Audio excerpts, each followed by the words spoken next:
Ja, meine Damen und Herren, sehr herzlich willkommen zu unserer Montagskonferenz hier am Institut für Übersetzen und Dolmetschen der Universität Heidelberg. Wir begrüßen alle Teilnehmenden sehr herzlich. Das sind einerseits die Studierenden, die heute dolmetschen, andere Studierende, die zum Zuhören gekommen sind und die sich für das Thema interessieren, die Lehrenden und das Technikteam natürlich und abgesehen davon auch die Gäste, die sich heute zu uns gesellt haben hier in den Konferenzsaal oder auch die den Stream verfolgen. Besonders herzlich heißen wir willkommen unsere Rednerin heute, das ist Frau Merle Kock und ich stelle sie gleich noch ein bisschen genauer vor. Wir haben dieses Semester schon einige sehr unterschiedliche Themen behandelt, Themen, die mit Kommunikation zu tun hatten, die mit Technik zu tun hatten. Und heute gesellt sich zu diesem Themenkreis ein ganz neues Thema hinzu, nämlich das Thema der Achtsamkeit. Ein Thema, das heute viel auftaucht in unterschiedlichen Diskussionen und von dem viele sicherlich auch hoffen, dass es einen ruhenden Gegenpol bietet zu den rasanten Entwicklungen, die wir sonst häufig um uns haben. Genau diesem Thema wird sich unsere Rednerin heute widmen, und zwar im Hinblick auf junge Menschen in schwierigen Lebenslagen. Und da liegt ja der Gedanke nahe, dass das natürlich gerade in der Corona-Pandemie die klassische Situation war, in der junge Menschen besonders belastet waren. Unsere Rednerin heißt Merle Kock, wie gesagt. Sie kommt aus Hamburg und hat in Osnabrück Kognitionswissenschaften studiert, anschließend klinische Psychologie in Maastricht in den Niederlanden.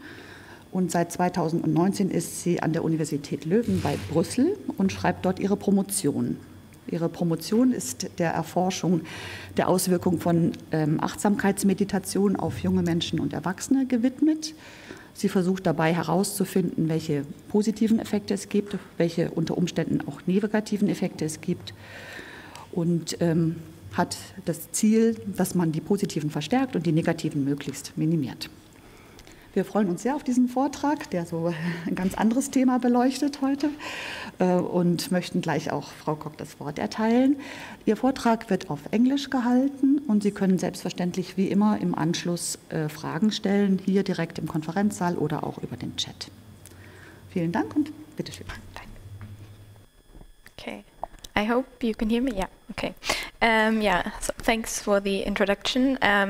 Yeah. So, as you already mentioned, you have all heard about mindfulness meditation, right? If you just look at the newspaper during the COVID pandemic, it was like, yeah, I mean, maybe try to meditate and it will help you cope with the pandemic. It's basically solving all your problems, it seems, but it's unfortunately not that easy. So I want to explore with you specifically what mindfulness actually is, because it's not just one thing, it's basically a combination of different skills. And also want to answer the questions, which of these skills are actually more important, and how I can learn mindfulness. And what I think most of us are most interested in is what impact does mindfulness have, who can it help, who can it not help, and that leads me actually to the final question, what determines how individuals react to mindfulness? Because of course not everybody will react the same way, so that's a very important question, especially looking at individuals. Yeah, so what is mindfulness? It's a really hard question to answer because not everybody agrees on this. So I'm going to start with a quote from Jon Kabat-Zinn saying, mindfulness is awareness that arises through paying attention on purpose in the present moment, non-judgmentally. I mean, you can already see it's a lot of things. So basically, the main points are that your intention is to pay attention to the present moment, so what's happening right now and right here. And you try to not judge what's coming up. So if you feel bad, that's okay. You just notice that you feel bad. If you feel good, again, don't try to cling on it, but you just try to see what's going on. And just a bit more about Jon Kabat-Zinn. He's basically the one person that brought mindfulness to the West. So he was the one who translated it from the Buddhist traditions, where it arose from, to a mindfulness program. It was basically for people with chronic pain problems, but then it spread through the West, and now it's been translated to many different kinds of for many different people, and yeah, I'm going to go into more detail later, but I just want to explain this this little icon here. So basically what John Kabat-Zinn says, and that's really important, is mindfulness is a skill. So you're going to prepare that skill, you're going to develop that skill when you're feeling good. So you're going to meditate regularly, you're building up the skill, and when you're feeling bad, then you have your skill, your parachute ready, and then you can jump, because if you feel bad, then you have everything you can to deal with the problem that's going on. Okay. Now I also want to go into detail why I'm actually looking at mindfulness more specifically for adolescents, because as has been already mentioned before, a lot of emotional problems are on the rise in adolescents. That was particularly problematic during the COVID pandemic, because they couldn't see their friends, they couldn't go to school, and basically everything they have known changed. And that led to a lot of problems. And specifically, adolescents who have a risk for having depression or anxiety or some other mental health problems, they typically don't accept negative emotions. So when they feel bad, they try to avoid it and push it away. And that unfortunately increases negative emotions.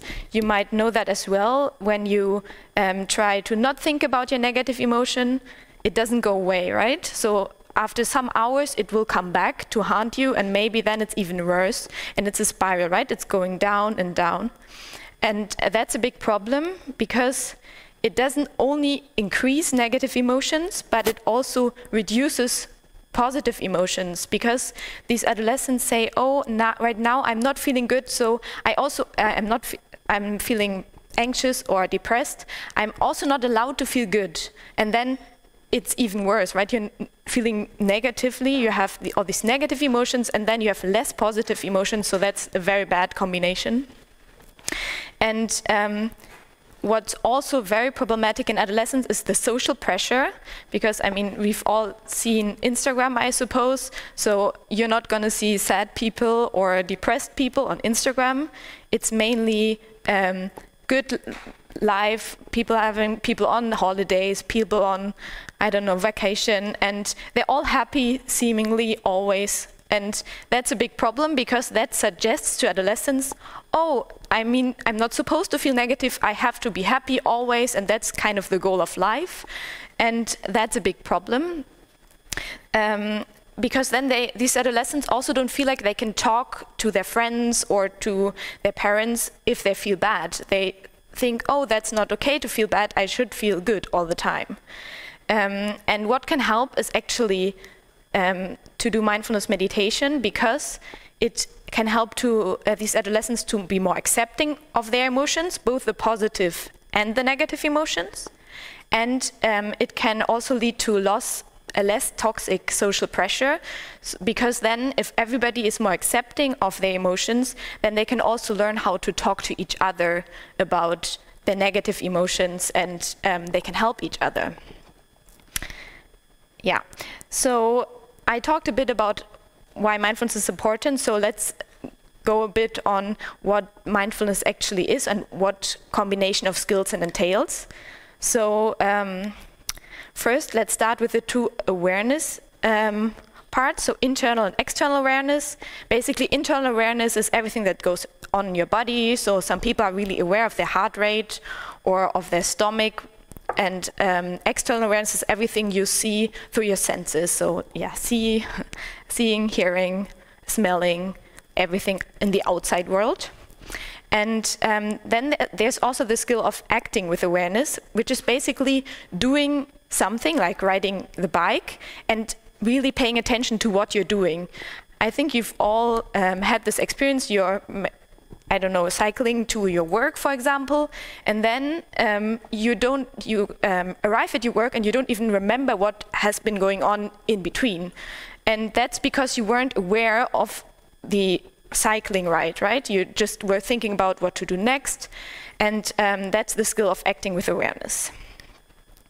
The next one is a really important one, which is acceptance. So that basically means when you made a mistake or something has gone wrong, that you try to just accept the negative feelings that come with it and don't try to change them, and also don't judge yourself. Because when you judge yourself and you try to push those negative feelings away, as I mentioned before, it's going to spiral down and it's going to get worse. The next one is really important because I'm going to come to that later as well, and it's a bit complicated, so I'm trying to be, I'm trying to give a good example. So that's one is called decentering, and it's basically, you try to have a distance to your feelings so that you can still feel and perceive what's going on, but you don't get stuck in it. So when you feel bad, you still realize, oh, I'm not feeling good, but you're not like overwhelmed with it and everything is going to catastrophize. And basically you're trying to have the right distance towards your feelings and thoughts that are going on in the moment. So it's basically, not too much and not too little distance. Then what also comes with mindfulness is the openness to experience. So you're basically welcoming all experience with open arms, as you can see in the icon. So if you're feeling, if you're in pain, like the headache icon, then that's okay. That's how it is right now. And if you feel good, that's also okay. You're just gonna be welcoming to all of them.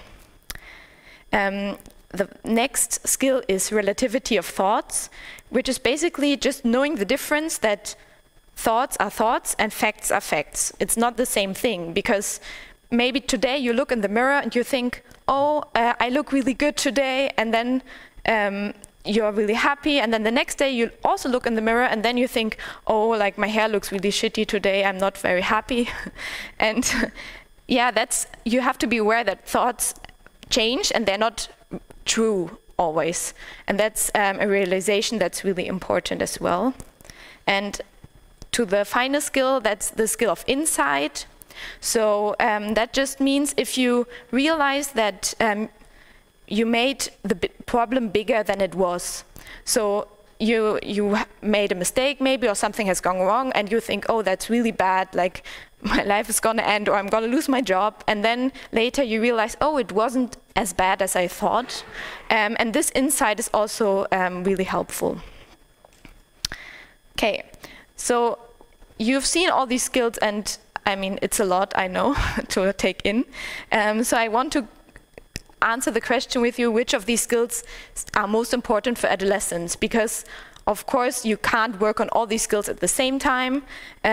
So that's why there was a study being done with adolescents around 14 years.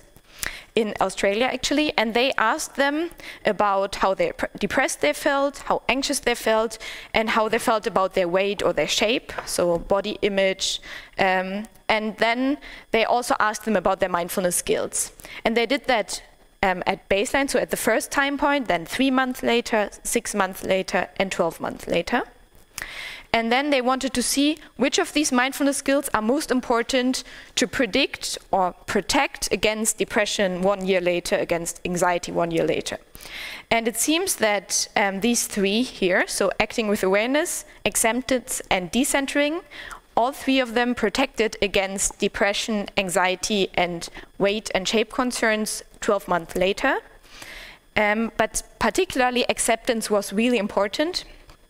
And that's very interesting because, as I told you, acceptance is this being okay with feeling negative emotions and not trying to change them. So it seems like this accepting way of dealing with your negative emotions is really important for adolescents because normally they're quite perfectionistic, right? They're trying to get the perfect grade, the perfect Instagram picture, and this is basically the opposite of that.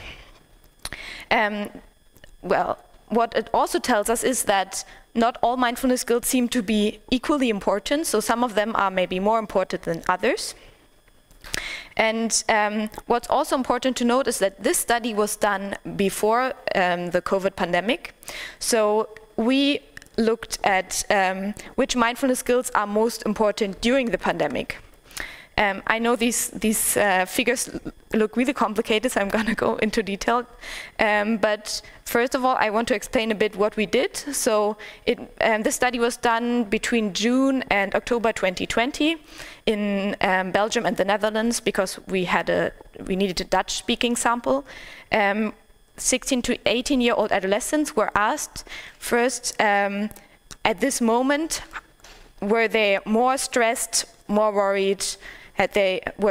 Was their mental health better or worse compared to before the pandemic? So we asked them only once, and they had to compare. And then we also asked them about their mindfulness skills right now. So were they good at decentering or at acceptance or at any of these skills that I showed you before in the circle? Okay, so now I'm going to try to explain the figure a bit more. So basically I'm going to try with this. So here at the x-axis, you see people who are good at decentering are here, and people who are bad at decentering are here. And on the y-axis, you see the probability of stress categories. So, for example, the upper categories, so these three, they mean people were more stressed during the pandemic compared to before. And these mean, the lower three, mean they were less stressed during the pandemic. And this medium one is just, there was no change. So if you look at the people who are not good at decentering, you can see the probability of having less stress before the pandemic was quite low, right? So maybe 30%, but they had a really high probability of being more stressed. But if you look at the people who are good at decentering, it's the opposite picture, right? So here they have a really high probability, they are very likely to be less stressed during the pandemic, and only some of these people were, more stressed during the pandemic compared to before. So that's really interesting, because it means that decentering seems to be the skill that was really important to protect adolescents from stress and also from worry. If you look at the right figure here, it's very similar, right? So here also the probability to be less stressed during the pandemic was really low for people who were not good at decentering, and for those who were good at decentering, it was the other way. So again, it protected against worry during the pandemic. And we didn't only check decentering, we checked all of these mindfulness skills, if you remember the circle in the beginning, but only decentering was the important one that really protected against worry and stress. But not only those two, but we also looked at quality of life and mental health. Quality of life is a bit broad, so it's basically, are you happy with your friends and your social relationships? Are you happy with your job, with your family, with your free time activities? Like, it's basically everything that's going on in your life. And I mean, mental health, I think I don't need to explain. And this is a bit more complicated, so I'm going to try to explain. We're going to go first look at the mental health one. So basically the first part is the people who had bad mental health before the pandemic. These are the ones who had moderate mental health before the pandemic, good mental health before the pandemic, and very good or excellent mental health before the pandemic. And then the colors mean how their mental health was during the pandemic. So if we look at the people who had a really bad mental health during the before the pandemic, so maybe they were depressed before, and then if we look at, again, the people with low decentering skills, so people who weren't good at decentering, they had a really high probability to still have bad mental health during the pandemic, but if they had really good decentering skills, so they were better at decentering, the probability went really low. So it seems that decentering really protected people to have mental health problems during the pandemic. And the same was true for the quality of life, but here you can see the lines are not so steep, so the effect was not so strong. If the lines are steeper, it means the effect is stronger. And there was a final one that we also looked at, which was social connectedness. I mean, I think you can all understand why we looked at it, because people weren't allowed to see their friends anymore and their families. And again here, decentering was the only skill that protected against low social connectedness during the pandemic. So here you can see again, people who were not good at decentering had a really high probability to feel less socially connected during the pandemic compared to before, and this probability was much lower for those good at decentering. Okay, so if you think back, what was this decentering? I told you about the distance thing, right? It was a distance, just the right distance to still feel what was going on, but not to be caught up with it, completely stuck in your problems. So now, basically, what it can mean is that decentering helped these adolescents to not be caught up in the new lockdown measure. So for example, when the new measure said, oh, you're not allowed to go out, then they were able to still feel like, oh my God, like it's gonna affect me. But then they could have the right distance to take a choice instead of really worrying about like, oh my God, this, I don't know how I can survive this. Instead, they made the conscious choice, oh no, I know it's bad, but I'm still gonna call my friend or go out for a walk because now I feel better. So it's basically, this distance helps you to not be catastrophizing about what's going on, but to better choose how to respond that makes you feel good. So that's kind of this decentering skill.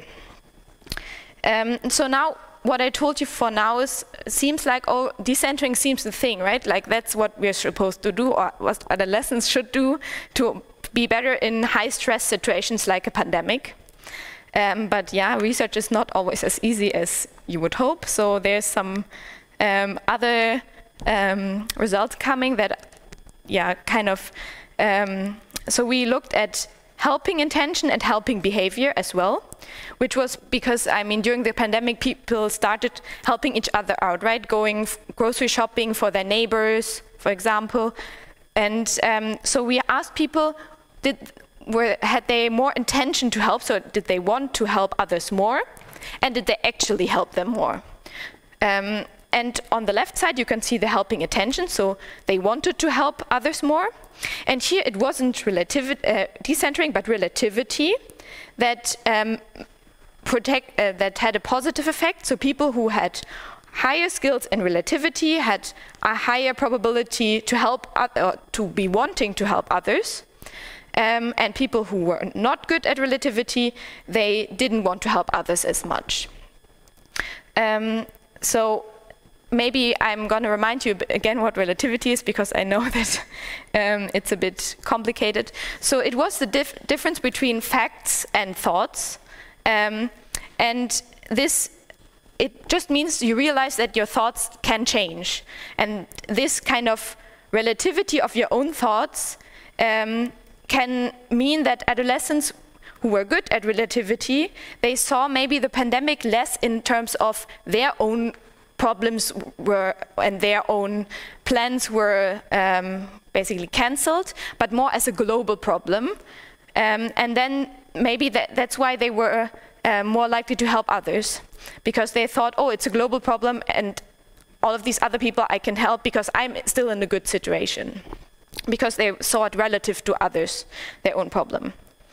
Okay, so now we look at helping behavior, and this is something that we didn't expect. So now here again, decentering was the one that was predictive, but you can see right here the lines go down and here they go up. So it means that people with who were good at decentering, they were less likely to help people. So that's not good, right? We want people to be helpful towards each other. That's yeah, not a good society. So yeah, we thought about, okay, what does it mean? Like, is decentering maybe not as good as we thought? Yeah, or maybe we did something wrong. And we had two ideas about this. Basically, the first idea is it could be because decentering was this distance between your feelings and thoughts, right? What if some adolescents, they had too high distance to their feelings and thoughts, and then this meant that they weren't really feeling it anymore, and then everything they were was important to them, they didn't care anymore, and they said, oh, since I'm not feeling or I'm not feeling my feelings as much as before, I feel like, oh, I don't care about these other people, like I don't need to help them. That would be a really negative effect, because that's not what we intended to, or what mindfulness intends to do. So I'm going to talk a bit about possible negative or unwanted effects later. But the second thought we had was, maybe these adolescents, they invested a lot of energy, because I mean this was a really high stress situation for them. They were really struggling a lot, but still they managed to get this distance and to still feel good, and not be in total panic mode because everything was going down, because they couldn't see their friends anymore, because their hobbies were cancelled and they couldn't go to school. And because they invested so much energy in their decentering, then maybe there was no energy left that they could help other people. And that's why they weren't able to help others anymore. Okay, so to summarize, it seems that decentering is the most important skill for adolescents during the pandemic. But as I mentioned, it also has negative effects on helping behavior, and that's something we need to have a closer look at, because yeah, that's not something we don't want, and it could also be that it's really individual. So for some people it has a negative effect, and for some people it doesn't, but I'm gonna go into more detail later. And it seems that decentering is specifically relevant for adolescents in high stress situations, because if you think back to the study I told you before, that where these three skills were important, it was acceptance, decentering, and acting with awareness that were important. I mean, decentering was also in there, right? But it wasn't the only one, and acceptance was stronger. And it could be that maybe decentering is very important for high stress situations, and the other two are important in general when, I mean, normal situations, which is, I mean, whatever is normal, right? Yeah, the problem with the study was also that we did it during June and October, which was in a time when, at least in Belgium, the rates of the COVID infections were quite low and there was no lockdown in place.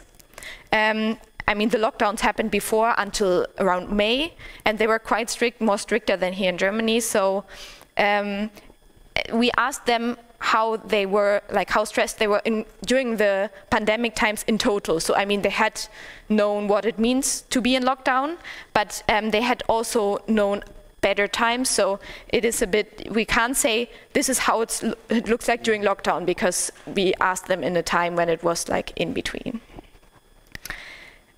But yeah, basically to sum up, mindfulness-based practices and specifically a focus on decentering seems to be a really good and promising idea to support adolescents in high-stress situations like the pandemic. And that could also be a learning for other high-stress situations, right?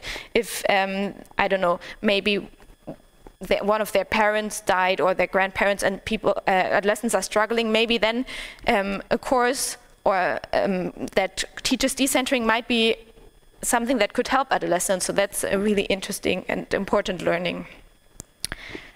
Okay, so now you might think, yeah, how do I learn mindfulness? Because I mean, you have heard about meditation, I suppose, but basically mindfulness started in the West with two things, or two programs, let's say, and they're called MBSR, or Mindfulness-Based Stress Reduction, and MBCT, Mindfulness-Based Cognitive Therapy for Depression.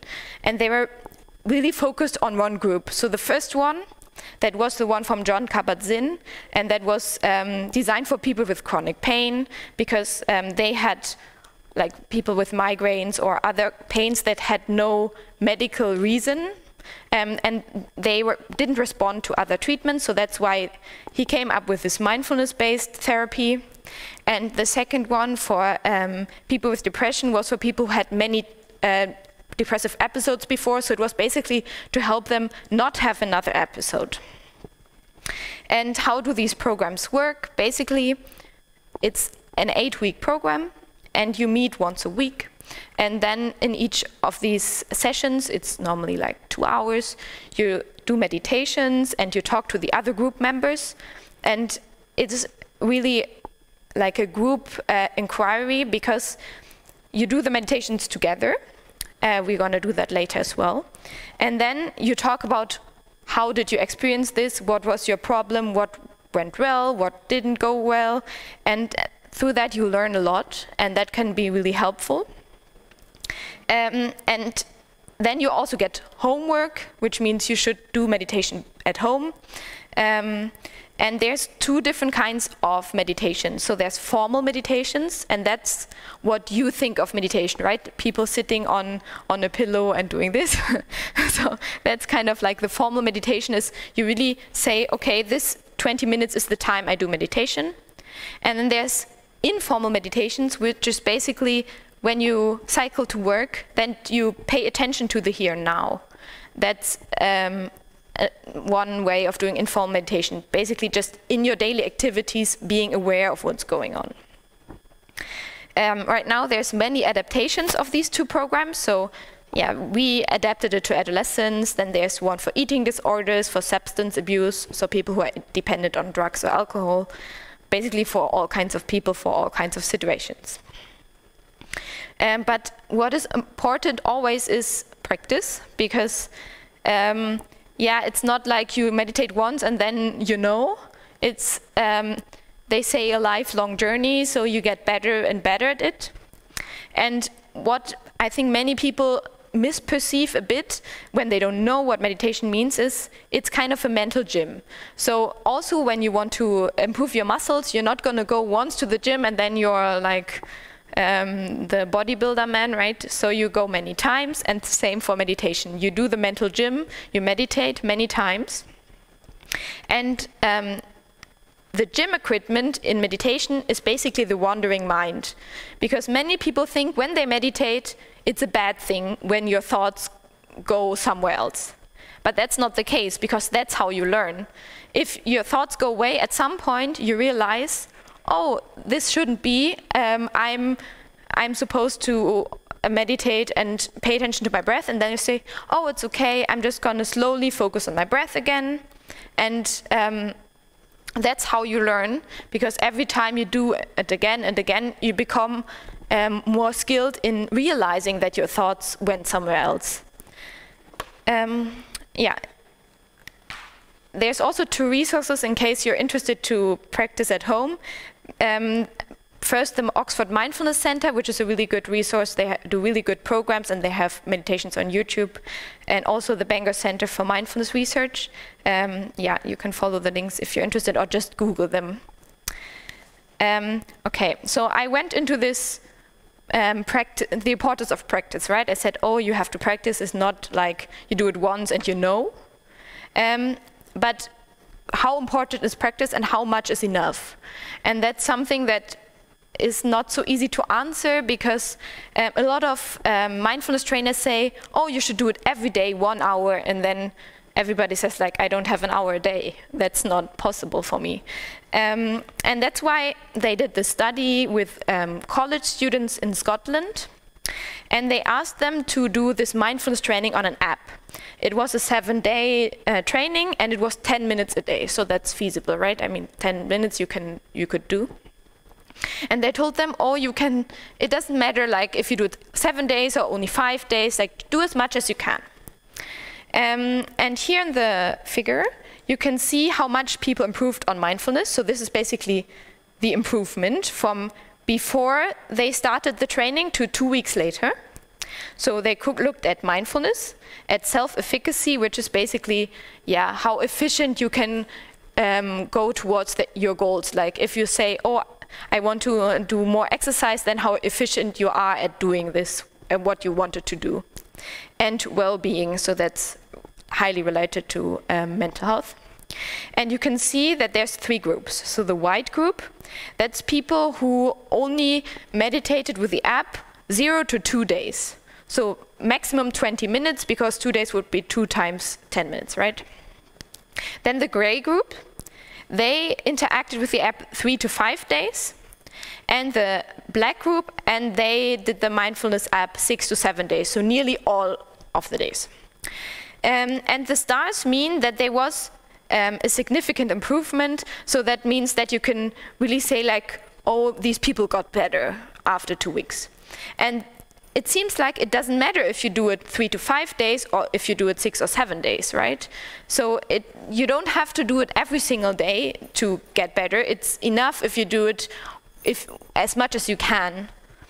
And that's also really important because it seems like there's an optimal level that is different for each person. Because some people even said, oh, doing it every day, it wasn't good for me because then I felt like I had to do it. It's like cleaning your house, right?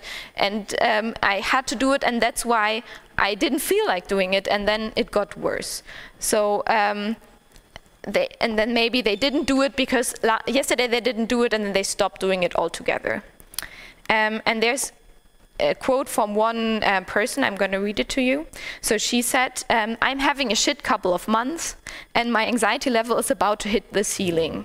So I was willing to try anything, even something I tried and failed at before, to calm down. But the app sort of made everything worse. I was getting anxious just having to sit still and listen to someone jab at me. This last part, having listened to someone jab at me, it seems like she thinks that meditation is something someone else does to her, right? So that's kind of a misconception. That is maybe why she had such a negative experience, saying that she got worse or more anxious. Because meditation is a skill that you learn and you develop. It's not like you listen and it comes to you magically. It's like a gym, as I said. Okay, I'm gonna do a little practice with you. So it's a short meditation, and I want to ask you to sit comfortably on your chair, if possible with both your feet on the ground. Yeah, give everybody some time to sit comfortably. And then you can either close your eyes if that feels right for you, or you can just look downwards on the table in front of you. And then you can start feeling how it feels like the contact with your chair and what feelings arise from there. You can also start paying attention to your breath, the in-breath and the out-breath. And wherever you feel it most, maybe you feel it in your nose or your chest, or maybe also in your belly. Now you can let go of your breath and pay attention to your hands. How do your hands feel right now?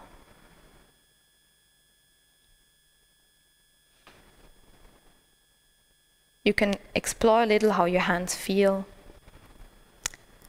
and then let them go again, and pay attention to your feet, how they make contact with the floor. And again, just explore one moment how they feel like. These three, so the hands, the feet, and the breath, can be your anchors. So maybe you can take a second to think what feels most comfortable for you, where you can put your attention best.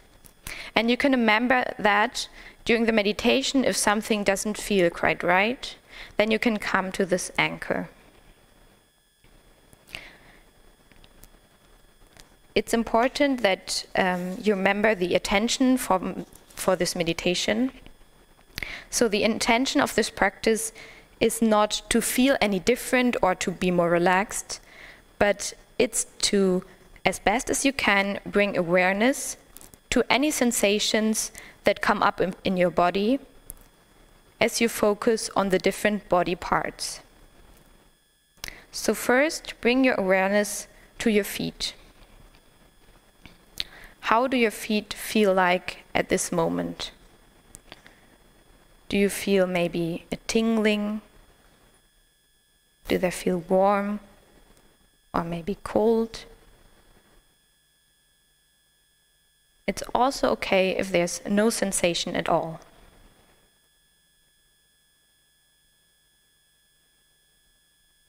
With the next out breath, you can let go of your feet and focus on both of your legs. How do your legs feel right now in the present moment?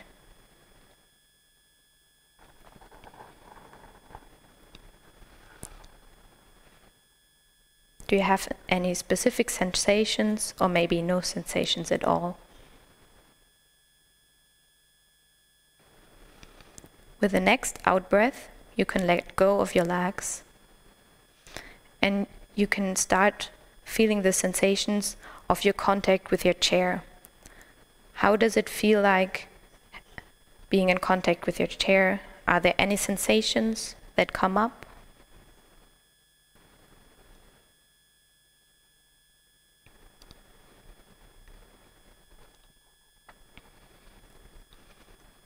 With the next out breath, you can let go and slowly shift your awareness to your lower back and your belly area.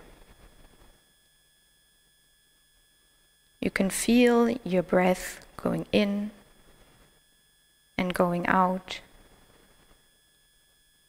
Maybe you feel some tingling, warmth, or coolness in your lower back.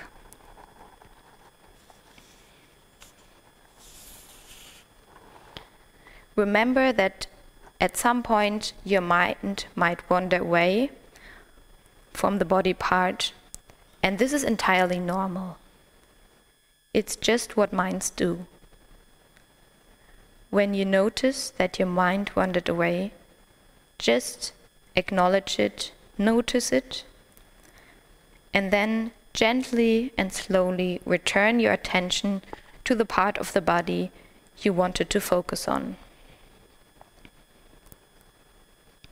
Now letting go of your belly and lower back and focusing on your chest area and your upper back. How does it feel like here? Feeling all the sensations that are there right now, or maybe no sensations at all.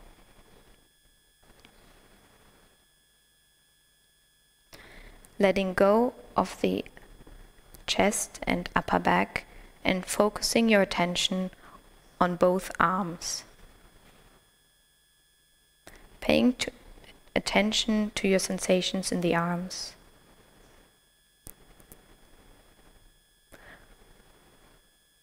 Now you can focus a little closer on your hands and maybe even focusing on your fingertips.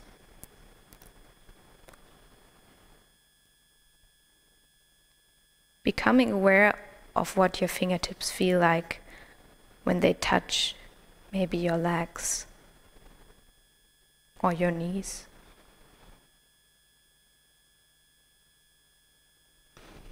Slowly letting go of your hands and shifting your awareness to your neck and throat area. What do you feel here? Maybe some tingling or tension, or maybe nothing at all.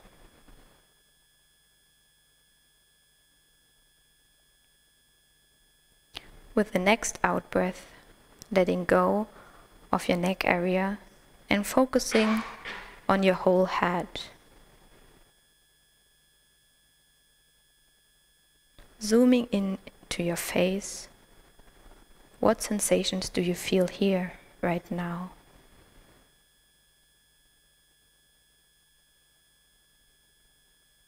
Do you feel maybe a warm breath of air or a tingling?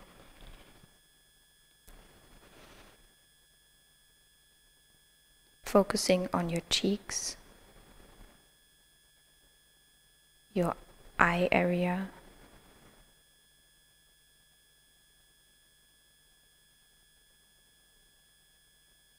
your nose,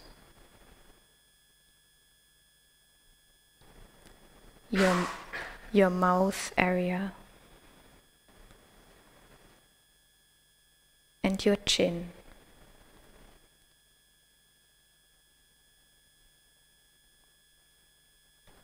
Bringing awareness to all the sensations that come up.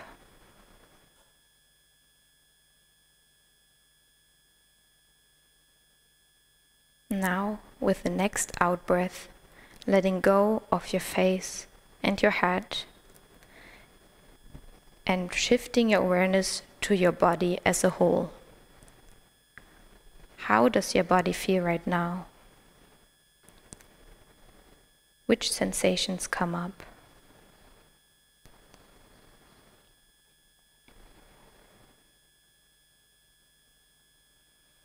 You can start slowly to come back to the here and now and open your eyes.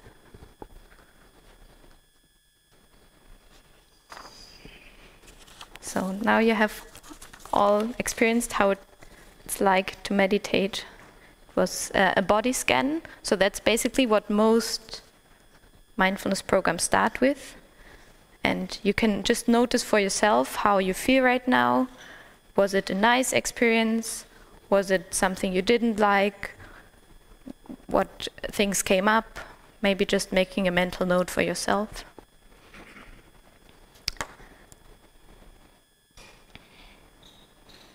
Okay. So now we are coming to the interesting questions. What is the effect of mindfulness? I'm gonna explain to you the result of a meta-analysis. What is a meta-analysis? It's basically a study that looks for all different kinds of studies that have been done before on a specific research question. So here the question was, what is the effect of mindfulness in general for different people, for different problems? Where does it help? And they looked at all these studies, and that's kind of the power of the meta-analysis, because it can combine the results of all these studies, and then it can say much more than just one single study. And we're going to first look into the comparison between mindfulness interventions, so normally it's like 8-week program, as I explained to you before, and passive controls. What is a passive control? It's basically when in a study, 1/2 of the people, they did the mindfulness training for 8 weeks. And the other people, they did nothing. I mean, nothing different than before, which, I mean, is a bit problematic in a sense, because you would hope that all things are better than doing nothing. And also you don't really know why mindfulness, for example, is better than nothing or nothing different, because it could be that it's the meditation, that's what we hope. It could also be it's just because you're meeting a group every day and you like the other people and that's why you're feeling better. Or maybe you really like the mindfulness trainer and you're feeling better because this person really makes you feel at ease and relaxed, and it's not actually the meditation. And once you stop, then maybe you feel worse again because the group is gone and the trainer is doing another training. So that's something you should keep in mind when we look at the results. So the first question is, who is the mindfulness training helpful for? And basically it was helpful for anybody except older adults. So it was helpful in children, in high school students and adults, but not older adults. That was mainly because there was very little studies done. So it basically just means we don't know yet, and that's why we can't say it's helpful, because we didn't do enough studies yet. Then for which problems is it helpful? With problems, I mean basically the reason why they did the mindfulness training in the beginning. So what brought them there? And it's helpful for a lot of different problems. So here for depression, for anxiety, for eating disorders, chronic pain, for cancer, and for psychosis, which means people who hear voices or have some kind of hallucination. But it wasn't helpful for substance abuse, so for people who have a dependence on alcohol, who are on other drugs. For those people, it didn't help. And the next question is, what did it help with? So I mean, people came with depression or anxiety or stress or different things, but which symptoms did it actually help? And it turns out it mainly helped with psychological symptoms, with stress, and it also improved mindfulness skills. What it didn't help with is physical symptoms and sleep. So if you did meditation to sleep better, it turns out it's not a good idea because there's no evidence that it helps. And with physical symptoms, the same, because I told you it's good for people with cancer, but that's mainly because people with cancer treatment also have a lot of other problems. They have cognitive problems because of the treatment they get. They are also anxious often. So with these more psychological symptoms, it helps, but it doesn't make the cancer go away, of course. And the same for people with chronic pain. The pain doesn't go away. And what is a good sign is that these positive effects were mostly long-term, which means that they lasted for like 3, 6 months, 1 year. More wasn't measured, so we don't know yet. But the only problem was for mobile interventions. So I told you the study before with the app, there the effects weren't long-term, so it seems like apps are just, or mobile interventions are just not as effective, maybe because the group is missing and the trainer is missing and people are not so motivated to do it because it's not as fun with an app compared to going to a group meeting. At least for me, it's not. Okay, so this was compared to passive controls, but now we want to know, is it also better than the treatments we already have? So, or maybe as good as the treatments we already have? Because I don't know if you're aware of this, but for example, for people with depression, only 66% of people get better with the treatments we have now, which is not good. So 2/3 get better and the other third, they get depressed again and again. And that's why we wanted to compare mindfulness, or they compared mindfulness to other treatments we have. They're called evidence-based treatments because there is research evidence, so there are studies that show these work actually. And it seems that mindfulness is as effective as treatments for depression, anxiety, and chronic pain, which is a really good sign. And it's even more effective than treatments for smoking, so people who want to stop smoking, and for depression relapse. What is relapse? It just means having depression a second time or a third time or a fourth time, because depression is a disorder or like, a condition that happens many times. It's normally like an episode that ends, but at some point in the future, people might get depression again, another episode, and then again. And mindfulness seems to be really helpful in helping these people to not get it again. Because if you had it once, you have a higher probability to have it again, a second time, and the probability gets even higher every time you have it. So that's a real big problem. Again, what symptoms did it improve compared to the treatments we already have? And it improved psychological and physical symptoms as effectively as other treatments. But for example, for chronic pain, the symptoms are not really, the treatments are not really effective right now. So that's a bit of a problem.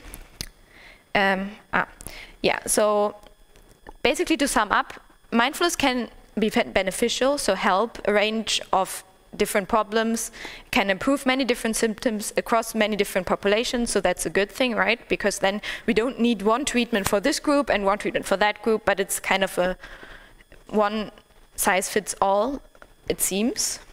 So it has large potential specifically for psychological symptoms. For the physical symptoms, there's not so much evidence yet in studies. But there was a little, let's say, problem. The effect varied across studies. So for example, 2 studies done on adolescents, one study said, oh, it was really, really helpful, and the other study said, it was a bit helpful, but not as much. So we don't know why this was. So basically, that's what we wanted to look at. in our study, we looked at mindfulness school programs for adolescents. Yeah, I told you I'm looking mostly at adolescents. And school programs are really popular at the moment, because if you think back what I said in the very beginning, for adolescents, it's not only the individual problems, but also the social pressure that comes and that affects them a lot. And that's why school programs are a way to introduce mindfulness to many people, to many students, and that can maybe change the social pressure, at least within their class or within their school. But another good thing is that mindfulness can also help when you, or the idea is that it can also be helpful when you don't have a problem, let's say. So it can also improve your skills when you don't need a treatment, let's say. And some other treatments are specifically if you have a problem. Okay, so what did we look at? We looked at all the studies that were done looking at mindfulness school programs, basically where they did a mindfulness training during school hours, so instead of normal class, once a week for 8 weeks, again, as the usual. And we wanted to know why, like what makes some programs more effective than others. And we generated some hypotheses with 1/2 of the studies that we looked at, and we're now trying to confirm these with a second set. So these are just hypotheses. But it seems like the mindfulness program was more effective when it was delivered outside the classroom setting, so maybe in the gym, in the library, just not where the students are normally getting their classes. When it was delivered to all students, that has to do with, like, if you want to change the social atmosphere, right, you should give the training to all students and not just to the students that might need it most. When the mindfulness instructor was a mental health professional or health professional, which is also logical, right, because then maybe they're more likely to help when there is a problem. It was more effective when it was delivered to adolescents older than 15 years, just because the younger students, they had a bit of a problem applying it. So yeah, that was a bit difficult for them. And the last two, it was basically when it was delivered over more sessions or the training was longer in minutes. So it just means more practice is better. And these insights are really important because, for example, if you're a policymaker or like the head teacher of a school and you want to introduce a program in your school, then it might be really important to know which like fine-tuning you should do to make the program more effective. But right now there's a really big study running in the United Kingdom on school programs for mindfulness, and the results are coming out soon, so yeah, I'm really curious to hear that. But I want to go finally on the last study I did, which was with adolescents with chronic conditions, because it's not only the thing that between different studies or between different schools, the effect is not the same, but it's also between individual persons that the effect is not the same. So in this study, we looked at each person individually. Why did we look at adolescents with chronic conditions, or what is a chronic condition, you may ask? It's basically a chronic illness that was lasting for 1 year at least, and that either needed medical treatment or just had a really negative effect on their daily life, that they couldn't do things they normally wanted to do. And these adolescents have a lot of emotional stress, or stress in general, because yeah, it's just really hard when you have cancer when you're 15-year-old. So that creates a lot of stress, which increases the risk for anxiety and depression, and also lowers quality of life, because the treatment that comes with these conditions is really hard. It means that you can't do the activities you want to do. And one thing that could help is, or are, mindfulness-based interventions. There are some studies already that show that it can help, but the problem is it costs a lot of time. I told you it's 8 weeks, 2 hours a week. And these adolescents, they already go to school, and then they have their treatment, and then maybe they also want to see their friends, and they're not feeling so well, so they don't have much energy, and then they should do another 2 hours each week. seems a bit much. So that's why we adapted it, and we just did treatment every second week, so 4 times. This study was done in July 2020, or started, and I think you all know what happened in 2020, right? So it went online. And I wanted to go a bit on about what our experience with the online training, because that's also the main topic of the series. So yeah, our problem was we didn't expect it to be online. So it was just because, I don't know if you're aware of this, but when we start studies, we go to the ethical committee and say, oh, this is the study we want to do. And they are like, okay, you can do it this way, but don't change anything. If you change anything, you have to come back and recheck again. So yeah, we already said we would do 2-hour sessions, and we already wanted to start. Yeah, because that's the normal way it goes. But then, yeah, we had to go online, but meaning if we wanted to do less sessions or less hours, we would have to go to the ethical committee again, which means normally like waiting time of 2-3 months. So that wasn't really feasible. So we went with the 2 hours, but that was too long for adolescents because they had a lot of concentration problems, because they already have an issue, right? They have a chronic condition, so it was really hard for them to concentrate, even if they tried a lot. And what came with it, they also had technical problems, not unexpectedly. So we had this app where we had specific meditations for them in Dutch, because we work with Dutch-speaking adolescents. And they were designed for adolescents, and the app didn't work so often, it just crashed. And then the adolescents were like, oh, I don't use it again because it's annoying me. So that means we really have to work on our technical problems. But there were also some good learning. So of course, for these adolescents, it meant also less travel time, which is really important for them, because some of them lived like in the middle of nowhere. So it's nice they don't have to go somewhere else, especially if when they're not feeling good, they could do it just in their home, where they also maybe feel safer. And 9 out of 10 adolescents also said that they still felt relationship building between them, even though it was online. So that was really nice to hear. So we also interviewed half of them, so 10, and asked them how did they like it.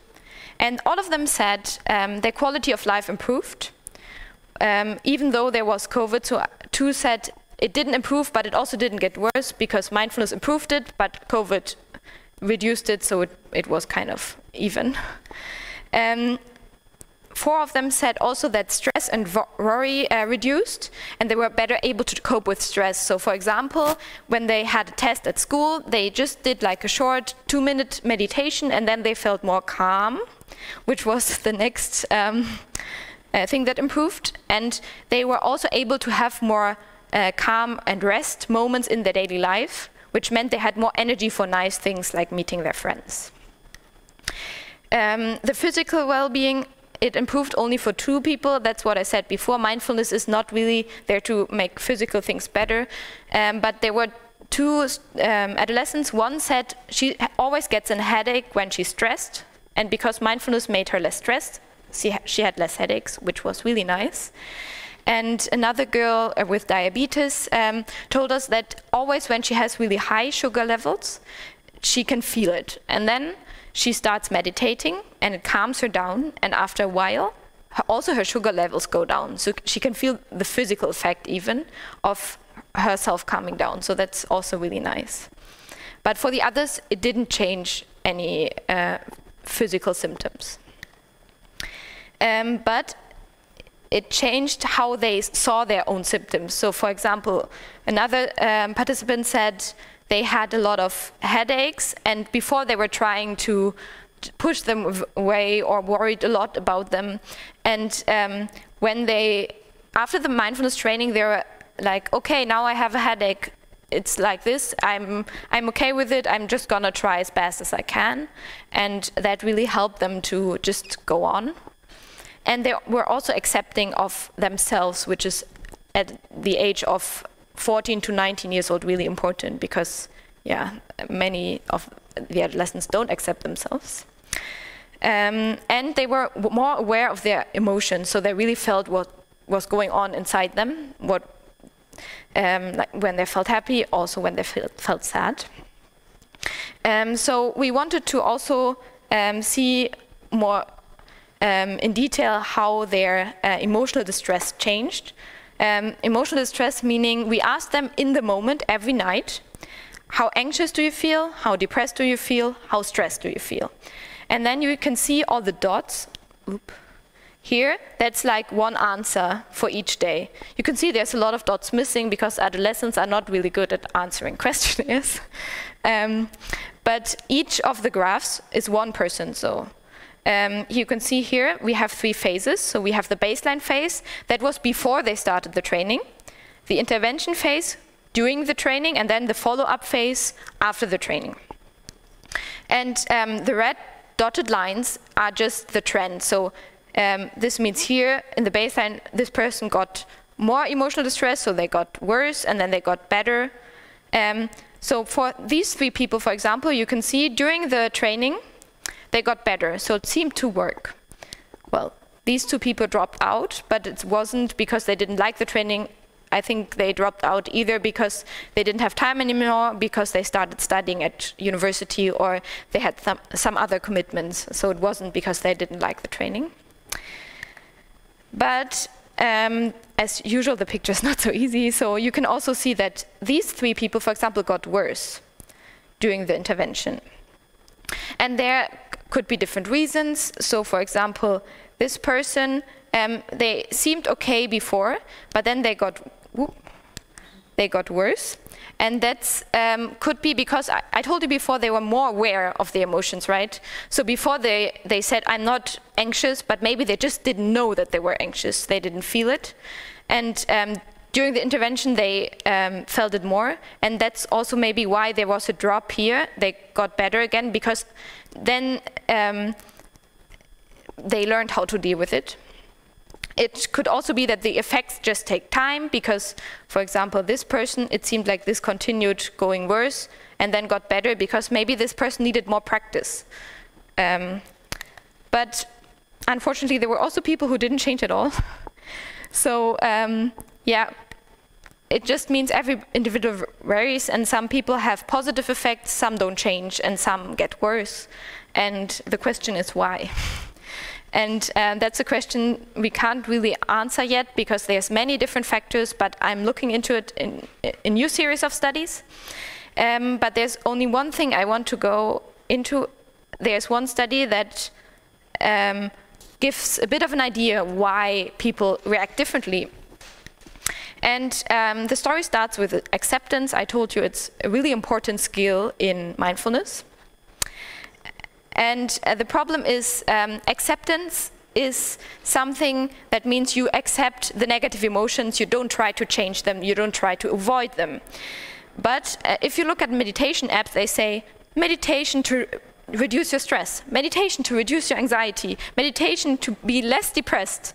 I mean, that's not really acceptance, right? Because acceptance is to be okay to feel negative, but if it says meditation to feel less stressed, it doesn't fit well with the idea of mindfulness, to accept what's going on and to feel what's going on and not to try to control it. And I mean, you might think, oh, before I told you, oh, it can help with stress, right? But it seems like these benefits, so these positive effects, are a consequence of the practice. Because they were accepting and they allowed their negative and positive feelings. That's why they were less stressed, that's why they were less depressed, that's why they were less anxious, but not because they intended to be less depressed or less anxious. That's because trying to control negative thoughts and feelings doesn't really work well in the long term, because, I mean, in the short term it might work, but it's, yeah, if you try to not think about something, I tell you now, don't think about the pink elephant, what you're thinking about, yeah, the pink elephant.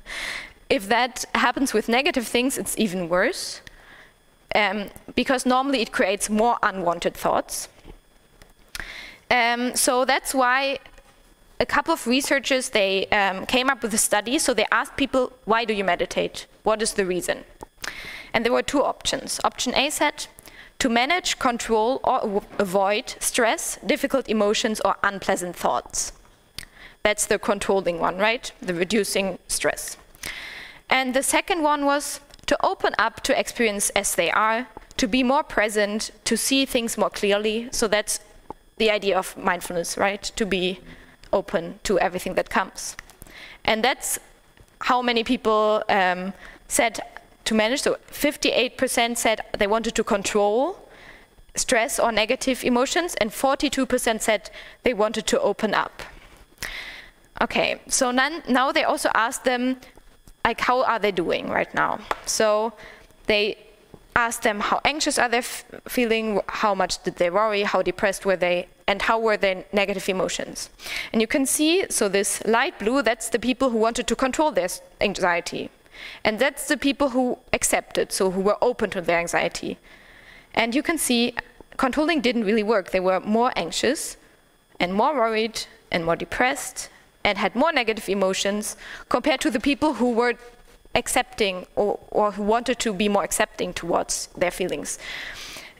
So the problem is we don't really know in which way it goes because they only asked them once. So one option is the people were stressed before, they were anxious before, and then they tried to be less anxious and meditated, and that didn't work. So that's why the people who tried to control were already anxious before. So the mindfulness didn't change, it was just a difference between the people before.